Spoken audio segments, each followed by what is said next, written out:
Good day mga boss, ang Converge Fabricers matapos ang kanilang huling laban sa San Miguel Beermen. Ayon sa mga ulat, nasa likod na pala ng bench ang kanilang replacement import. Opo, magpapalit po anytime ang Converge Fabricers ng import. Ang kanilang original import na si Kyler Kelly ay posible na nga pong pauwiin ng Estados Unidos. Oo, mahal po ang kanilang binabayad pero hindi po sapat ang kanyang performance. Sa katunayan, 1 win and 3 losses na po ang kanilang kartada. Sa huling laban sa San Miguel Beermen, dumating na po ang kanilang replacement import pero hindi pa man po inaanunsyo na ito na ang magiging import, pero marami na po ang nakakita kay Adama Sanogo. Etong si Adama Sanogo, ang nilalaro po nito, sentro at power forward. 24 years old, ang height 6'9", hindi po 7-footer. Kung ikukumpara mo kay Kyler Kelly, malaki po ang diferensya ng kanyang height. At alam nyo ba, 2023 undrafted po ito, nakapaglaro po sa Chicago Bulls, Windy City Bulls, Trapani Shark at sa Europa. Huling pinaglaruan po noon ay Hapoel Holon. All NBA G League Third Team 2024 po yon. NBA G League All Rookie Team 2024, NBA G League Next Up Game 2024 at NCAA Champion 2023 at NCAA Final for Most Outstanding Player. Ito po yung mga credential nitong si Adama Sanogo. Hindi man po kasing katulad kay Kyler Kelly, pero po kung makikita nyo po sa kanyang mga highlights, bigatin po ang import na ito. Yung pagkangailangan nila sa import ay maibibigay po nitong si Sanogo, na kung saan isa po ito sa mga leading shot blocker at rebounder sa kanyang huling pinaglaroang liga. Kaya ito ngayon ang kinakailangan ng Converge Fabricers. Bonus na po ang kanyang mga puntos, na kung saan isa po ang kinakailangan sa kanya, yung kanyang depensa na magbibigay energy sa Converge Fabricers. Asahan natin sa paparating na linggo, posible na po ito maglaro para sa Converge Fabricers, na kung saan ang makakatapat nga po ng Converge Fabricers ay ang Barangay Ginebra San Miguel.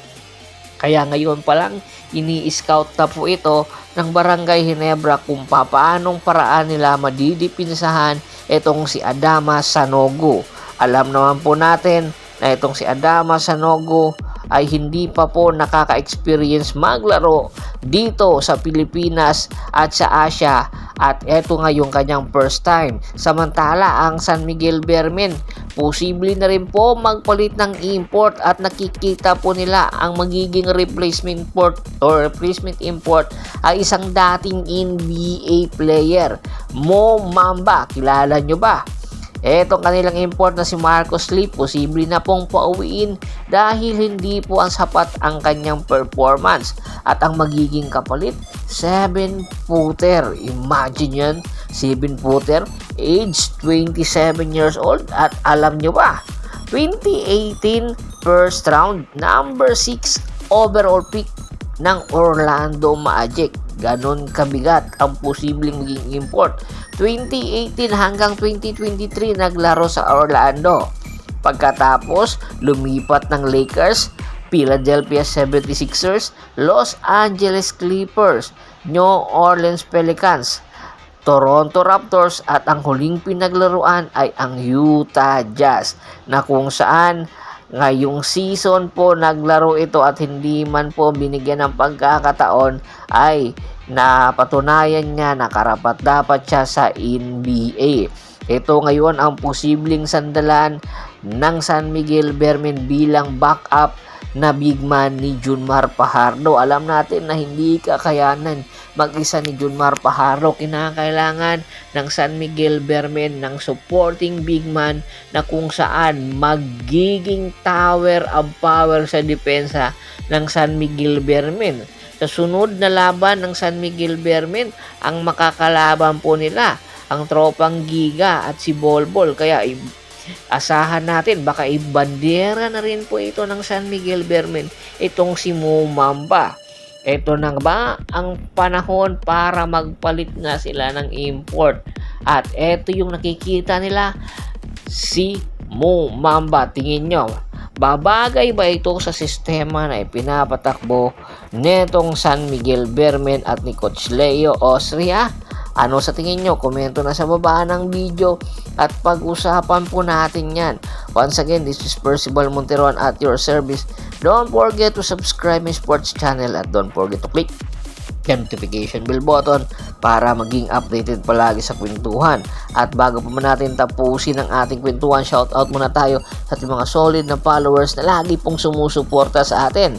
Kay Sir Frankie Taladtad, Richard Leonardo, Kagawad Katsa Kinudukusin ng Hagonoy, Bulacan, Anthony Laquialon, Glenn Malbataan, Redentor Ferrer, Elmer Mangila, Dindo Bautista, Ribien Talamayan. Marami pong salamat sa walang sawa niyong pagsuporta. Pakibisita na rin po ng Facebook fanpage ko na Hapres PH, Paul Goso at Boostor para po sa mga karagdagang sports balita. Hanggang sa muling kwentuhan, maraming salamat po.